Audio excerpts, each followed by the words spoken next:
Shah from Vitamin C. We are yet again with one new video on career, and today we have with us Mr. Gaurav Contractor. Gaurav, welcome to the show. Thank you so much. Gaurav Contractor is a master in foreign education field. He is a foreign language trainer, academic counselor, and helping students to pursue foreign education studies. And today we are going to discuss about how the foreign education works and what are the aspects related with it. So, Gaurav, to start with, what do you think? Why people pursue foreign education more? We see a craze with students to pursue foreign education course. So, what do you think? What's the main reason about it? Well, I think the main reason behind why students pursue foreign education is because of the immense amount of opportunities they get. I mean, if you just look at education as a technical definitive, it's just about exchanging of information.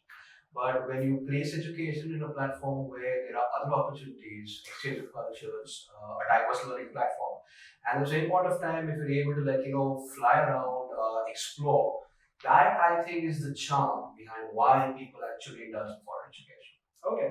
So, understanding about different cultures, getting the different exposure. So, how a local student who want to pursue a foreign education can get benefited out of the foreign country? What do you think? What should be the reason behind that?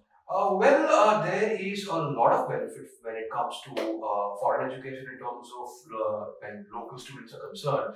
First of all, if you observe the local education system is quite isolated and they do not have access to large-scale diversity. So second thing is that when a local student moves from say a country like India to say a foreign country like America, there is rapid cultural exchange. They're able to interact with the foreign community. They're able to build up skills, communication skills, people skills. Also, they're also able to get a glimpse into what's actually happening in the world.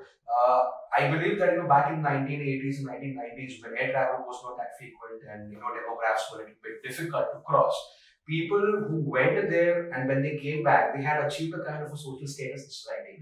So when a local student comes there, he refines himself, and when he comes back to the country, he automatically gains the advantage because the personality, the staff development, his lifestyle, and yes, the major important part is that when you're in a foreign country, you have to do things on your own. You have to shop for your own groceries. You have to maintain a strong financial output. And you have to keep on moving from one position to the other. So that gives you a sense of independency and a sense of confidence. So that I think really grooms you better. Right.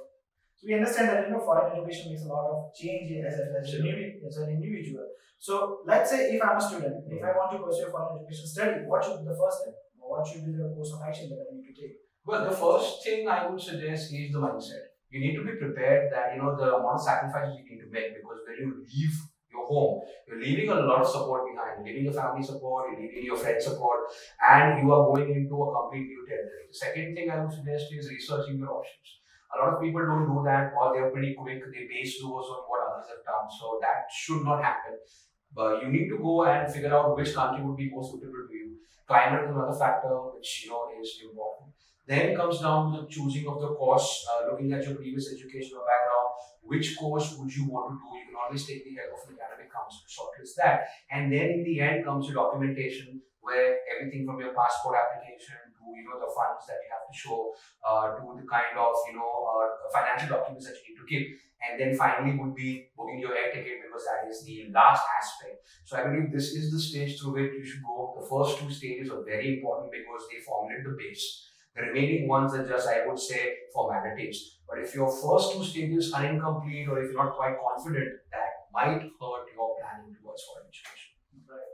So, first of all, it's very much important to have the proper mindset. But second thing, that most of the students are confused, it's the right kind of course that they should select. So, what are the general training courses right now which are people like to pursue in foreign countries? If you can throw some light on it. Well, looking at the amount of new developmental courses, I believe that business courses such as MBA, International MBA in Business Entrepreneurship are pretty quite common. You also have other technological courses such as Business Information Systems, which is gaining really good importance right now because of data sharing and everything else. There is another course that is coming up, which I believe has really also challenged the way technological innovations work. That is the gaming industry courses. So a lot of people are going towards those courses, game developer, game testers. And you have your standard technological courses based on engineering disciplines like mechanical, you have computer engineering, you also have environmental engineering, which is stepping up right now because looking at the environmental crisis, we need engineers. So these are the courses which are in demand right now, which are ongoing. But standard courses like fashion designing, human resource management are also some of the ones which people can look up to. So I believe these are the courses which are unpopular and people can opt for them. Okay. So let's say I have right kind of a mindset. I have decided the course that which I want to do. I have decided the country also. Now the most important question comes, it's about money. Absolutely. Because we come that foreign education comes with a lot of heavy baggage of payment. So can you let us know how this expenditure works if I want to pursue a foreign study? Well, like you rightly said, that financial package is the primary base on which you'll be jumping there, and that also shows the intent how financially well relate towards your goal. So how secure you are. Second thing is that when you're planning for countries like America, Australia, the financial burden is going to be huge. So there are various ways to do that. If if you come from a well-off family, if you have the amount of finance, you can directly show it. You can have your father or your mother or anyone to sponsor your education.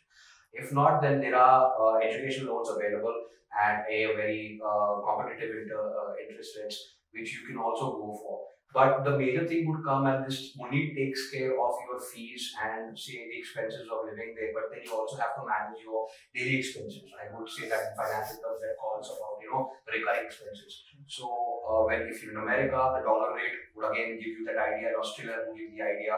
Again, in UK, that would be different. So you need to make sure that not only in terms of fees payment and in terms of how long will you be staying there, but also you need to take care of these small expenses. Majorly, you don't have to worry about the medical expenses because most of the cases for students there are insurance policies available which you can use throughout your post duration. So that takes care of any medical emergency because I think that is the only emergency which might eat up a lot of funds. But apart from that, if you look at your living expense, traveling expenses, if you look at the amount of expenses you're looking for towards your food, so that needs to be also taken care of. So there has to be a calculated budget and there has to be a financial plan at least for 1 year in advance. How would you be taking care? Because you don't want to end up wasting money. So I believe that a good financial layout can happen if you talk to a financial advisor. They are the best people who can advise you how to put your fund in the right direction. So I believe that would be it. So we understand about all about the basics of the foreign education policy, but there is something which is buzzing right now, which is called NEP policy. Can you throw some light on that? What is this NEP policy and how it can benefit to the students? Well, I believe NEP is something which is related to structuring our education system. And if you've been seeing ever since independence, pre-independence, we've been following the old agenda of education. You have to enter school, then you go for your bachelor's, etc. The reason why this NEP has been introduced, which I believe, as per my research, is because the Indian education system needs to have an overhaul. The complexities of achieving a degree, the total dependence on just theory-based examinations, and lack of practical exposure is the reason why this policy has been developed. Plus, more importance has been given to the language. More languages would be allowed to choose, and certification courses like 10 plus 2, you'll be getting a certification, on first year completion, you'll be getting a diploma certification. So those breakdowns would enable students to focus less on achieving a degree and more towards developing their own intelligence. Third, it would give India the edge in terms of generating wise, industrial ready candidates with local language, you could say, world. So that would enable them to move to other states. Today, when we compare America, we're easily able to go there and speak English. But say, for example, if my company sends me to Karnataka or Kerala, I really have a difficulty. So isn't that a sad part that living in India, I'm able to speak English, but I'm not able to speak in these languages? So that is also a promotion. And Sanskrit is going to play a very important role. They're bringing back Sanskrit as a major language. And they also want to make sure that people learn this because it has been a language of our origin. So I think NEP is targeting everything. It's targeting not only just the basic courses, but also the mindset of the students. And it wants to generate a new kind of education elective which will be benefited not only to students in terms of education, but also in terms of their work. So I think it's a really good initiative taken by the company.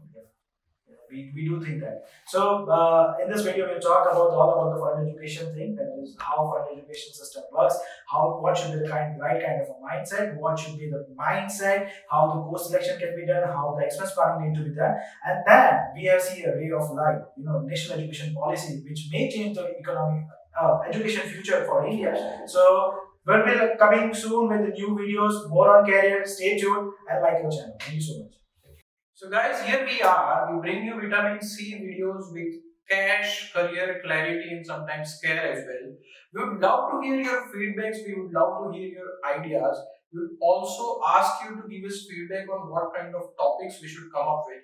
So subscribe to our channel, comment on our videos, and let us know that what kind of topic we should cover. Also give us more and more likes so that boosts us to give you more and more information. This is Pritesh signing off from Vitamin C. Thank you so much.